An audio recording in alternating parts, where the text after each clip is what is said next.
A geopolitical storm is brewing in the eastern Mediterranean, and strangely enough, it's two NATO allies that are stoking the tensions. Greece and Turkey have sent warships to an area southwest of Cyprus in an effort to reinforce their claims to oil and gas resources in the area. France has dispatched its own naval vessel in support of Greece. With Turkey already at odds with France and other Middle Eastern powers over Libya, could Erdogan's military adventurism spark a wider escalation? Our title today, Turkey versus Greece. Is Erdogan willing to risk war?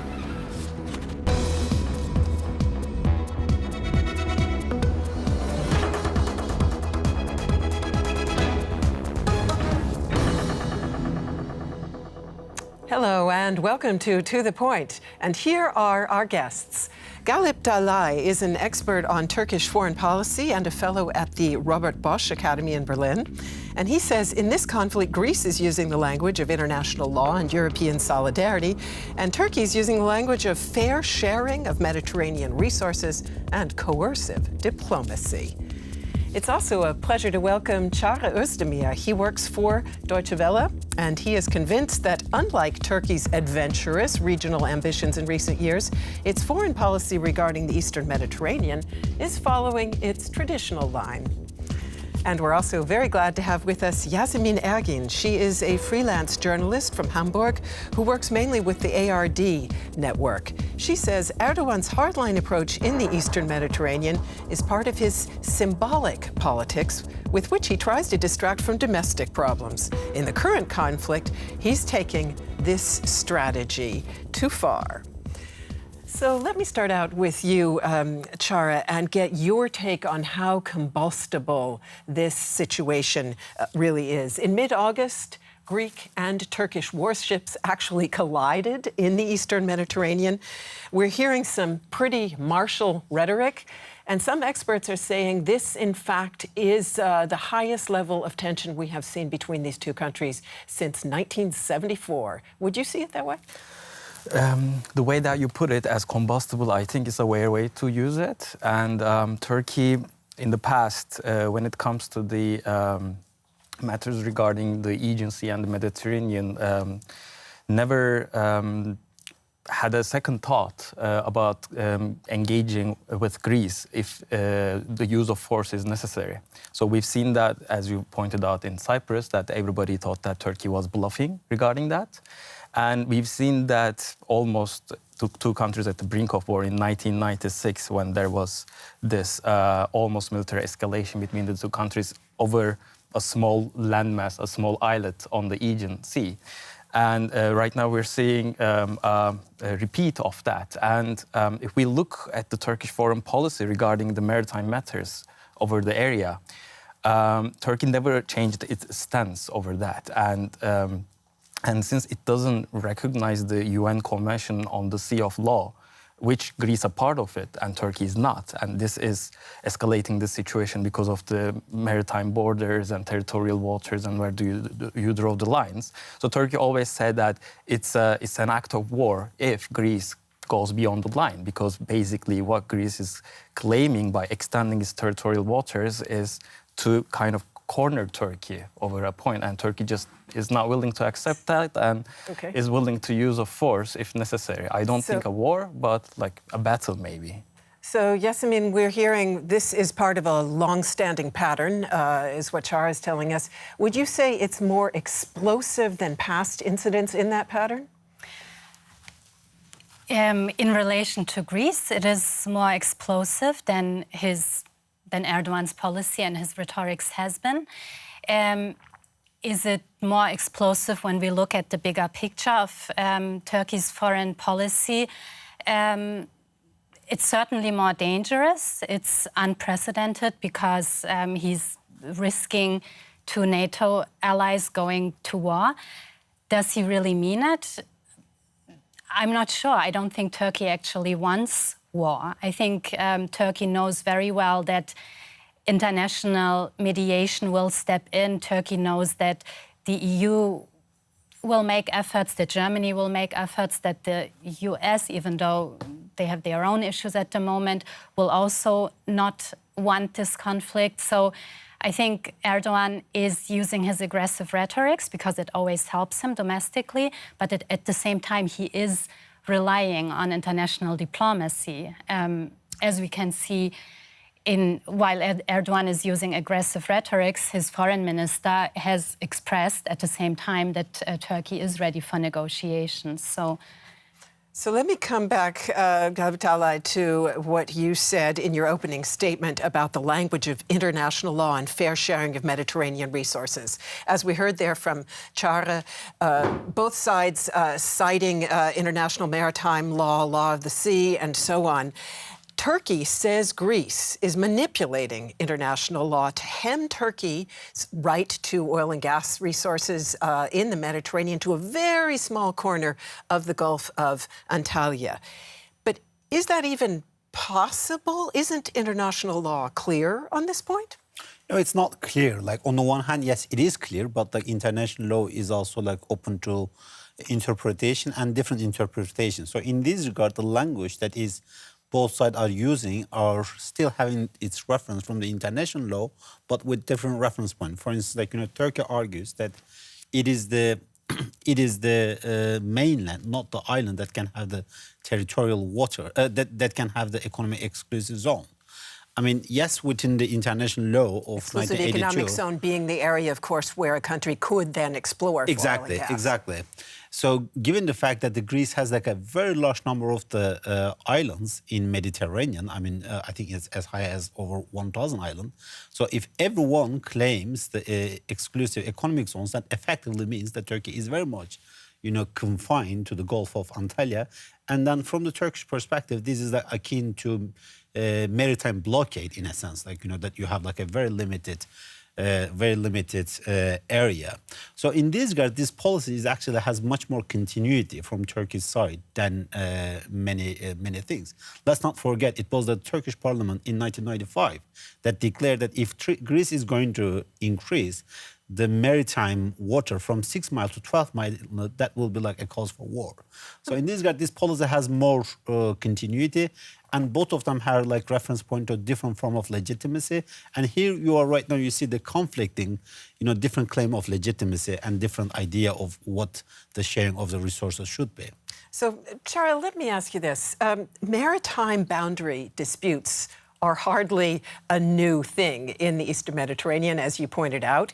And in fact, generally, these disputing claims of Cyprus, Greece, and Turkey were largely viewed as a local affair. But now, suddenly, France is getting involved. Why? What's changed?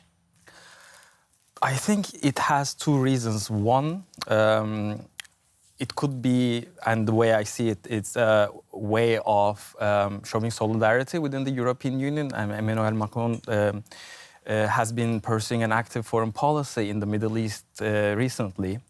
We've seen what he has been doing in Libya and in Lebanon and so on and so forth.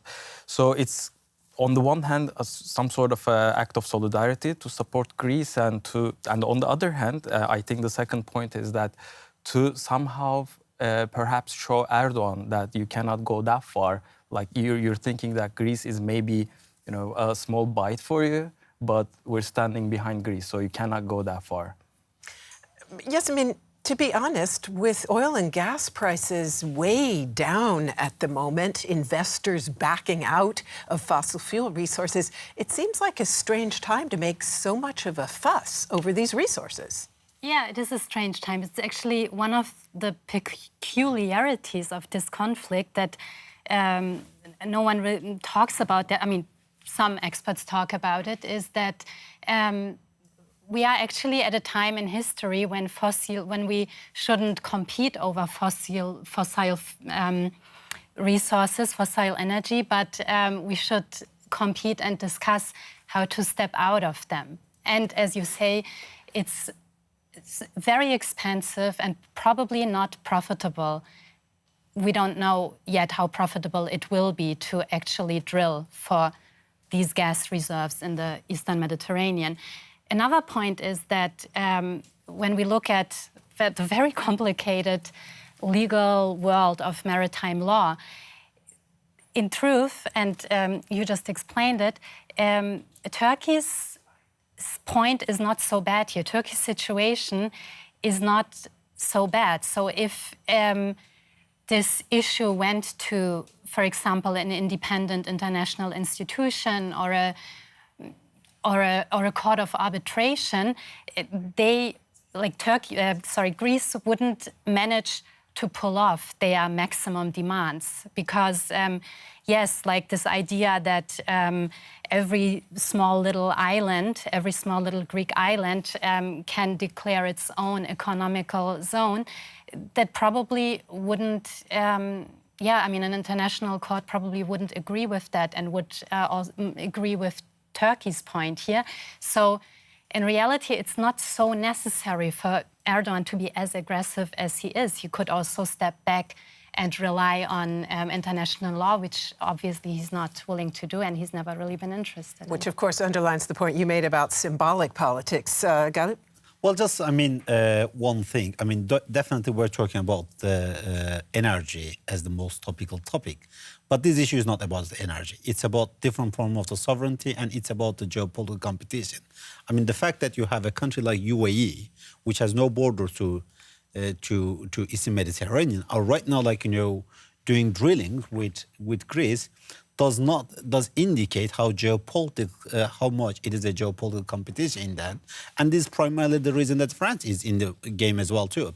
The French and the Turkish tension are right now multifold. It's in Libya, it's in Eastern Mediterranean, it's in North Africa, it's in Syria. So now you have, recently we saw this playing out in Lebanon, the both sides trying to vie for influence. Now the Macron is in Iraq. So right now, once again, you see in a sense assertion of the sphere of influence politics by both the actors. So in this regard, the French is not playing as an EU member state, rather than a major geopolitical player that has its own interests. And that's why, the French and the Germans are not seeing eye to eye on quite many of these issues. Quick follow-up question on geopolitics. In the past, the United States was often seen as a kind of mediator or even guarantor of peace between these two NATO allies.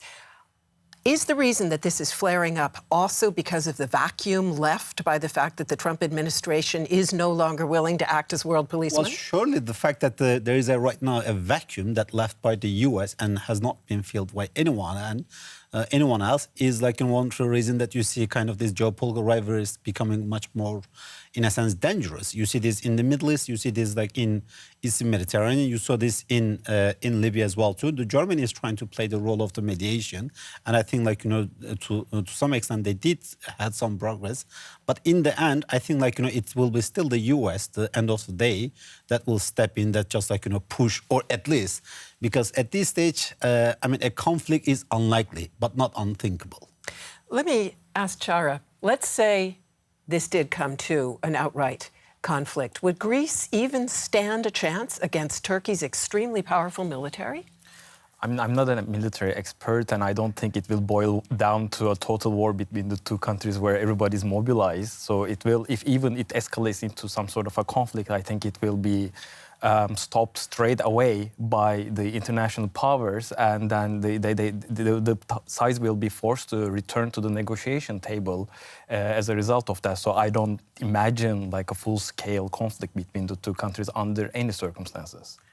The fact is that Turkey's army is the second strongest in NATO, and it has been put to increasing use of late.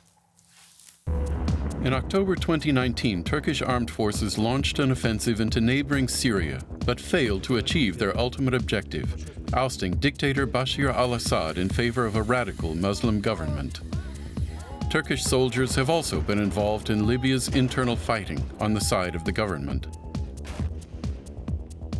But anticipated deals on natural gas deliveries from President Fayez al-Sarraj have yet to materialize.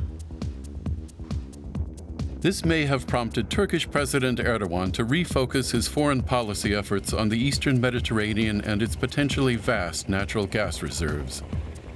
Erdogan's been building up Turkey's armed forces, and now his warships and jet fighters have been encroaching on the territorial waters of neighboring countries. As a recent example, a Turkish vessel was spotted searching for gas in a disputed area off southwestern Cyprus. Erdogan has also used arms deals with Russia to turn up the political pressure on NATO, and he's threatened to let thousands of Syrian refugees pass through to Europe. What does Erdogan hope to achieve with his aggressive foreign policy? And let me put that question straight away to Yasemin. What does Erdogan hope to achieve with the saber rattling, not only in the Eastern Mediterranean, but elsewhere as well? Well, elsewhere meaning at home, domestically. This saber rattling, as we call it, has proven to be very popular domestically. It's this politics, these aggressive rhetorics, this demonstration of military power, this idea of we won't back down to anyone, we won't let anyone tell us what to do.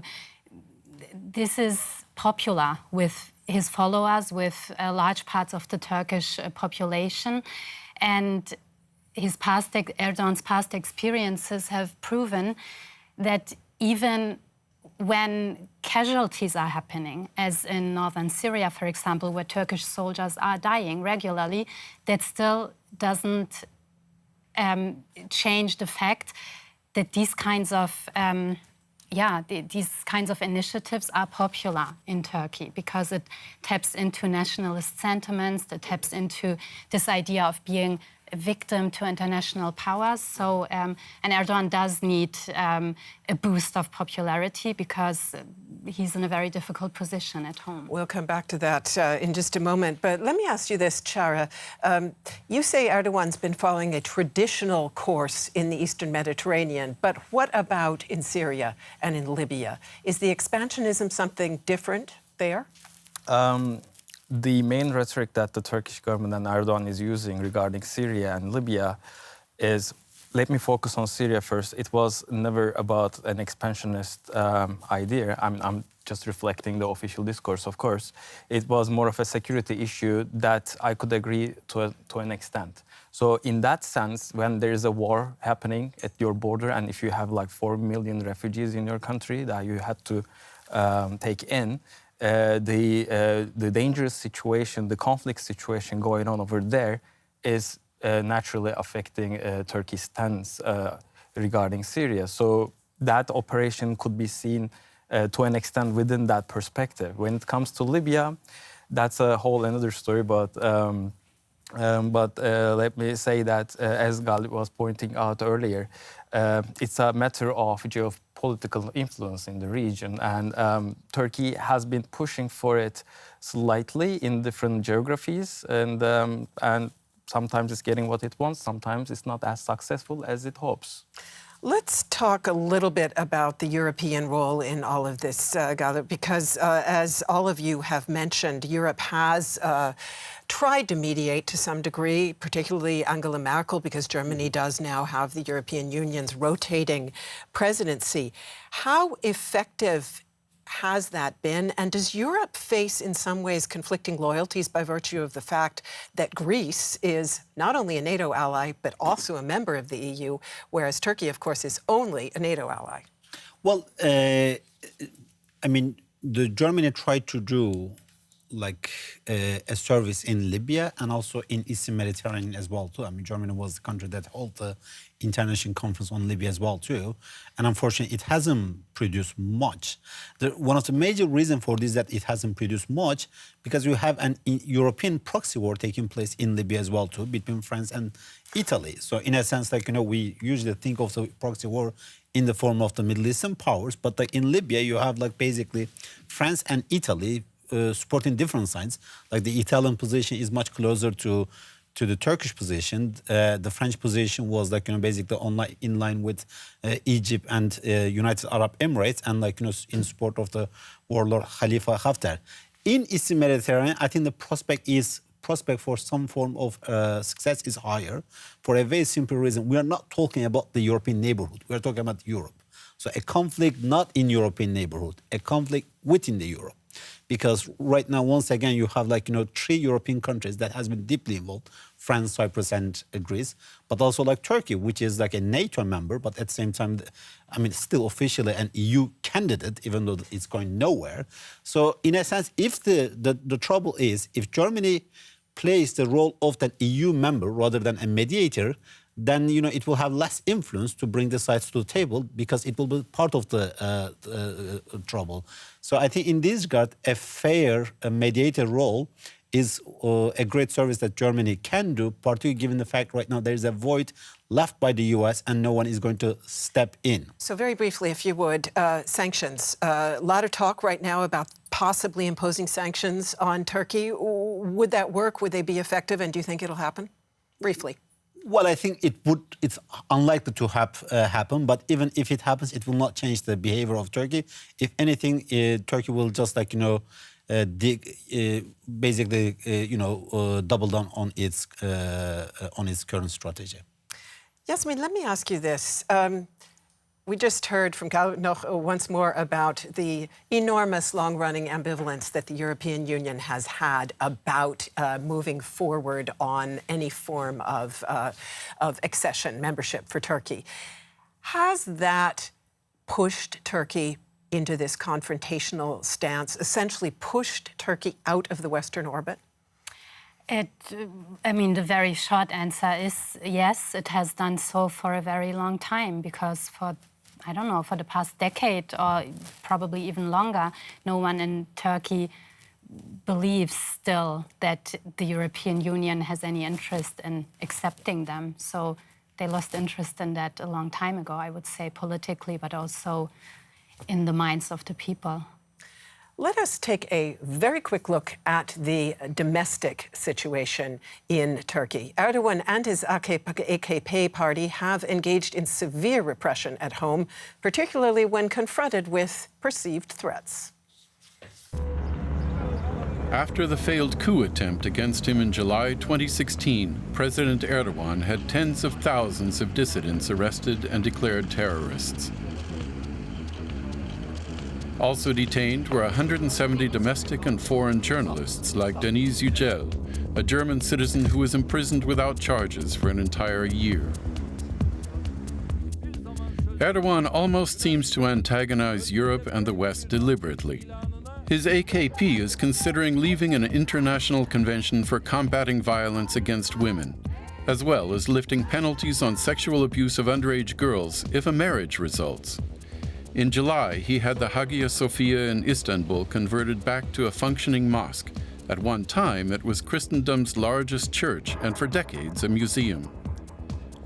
Step by step, he's been moving away from the secular ideals of modern Turkey's founder, Kemal Atatürk. Is Erdogan pushing Turkey towards an Islamic dictatorship? So, Yasemin, you told us that these symbolic gestures, things like converting the Hagia Sophia mosque, are in fact designed to distract from domestic problems. What's the biggest domestic challenge that Erdogan currently faces? The financial crisis, obviously, that the country has been suffering from for many years. It's getting worse. The Turkish lira is at a historic low. Unemployment is rising, food prices are going up, and of course, as everywhere else, the corona crisis has made things worse. You say saber rattling is sometimes quite effective at home in generating support. What about curtailing women's rights? Are you asking me whether that's effective? Yeah. Depends on who you ask. Like for the conservative parts of the population, this whole Istanbul Convention is seen as something that diminishes families and conservative ideas about how women should live. So. But then if you ask women, I'm sure they see it differently. So we'd say President Erdogan's playing to his base. Çağrı, has domestic repression worked to silence the political opposition? And what, if anything, could actually topple Erdogan from power? I think in Turkey, the main problem is not with the economy, although economy is one of the biggest problems. I think the government's biggest problem is to actually remain in power. And all the developments that we've seen in the past 5 years are actually a reflection of the government facing the consequences of wrong policy moves and trying to recover it with taking some steps further in order to be able to remain in power. We've seen that with Hagia Sophia recently, and now we're seeing that with Greece. So nationalism is always an easy card to play, and that's what Erdogan is doing at the moment. So let me come back to our title, Galip, ask you how far you think Erdogan will go and who will be the loser, Turkey or Europe? Well, I mean, if Turkey and Europe will face each other, the both countries, but the both will be the loser, because in the end, Turkey is one of the major partner of Europe on security, on migration, on terrorism, major economic partner, and also major security partner. And the same for Europe as well too. Europe is Turkey's biggest economic investor. I mean, the largest market for Turkey. I mean, there's around 6 million Turks living in Europe, people of Turkey. So in this regard, if Europe and Turkey breaks down, no one is going to be the winner. No one's the winner. Thank you very much to all of you, and thanks to you out there. See you soon.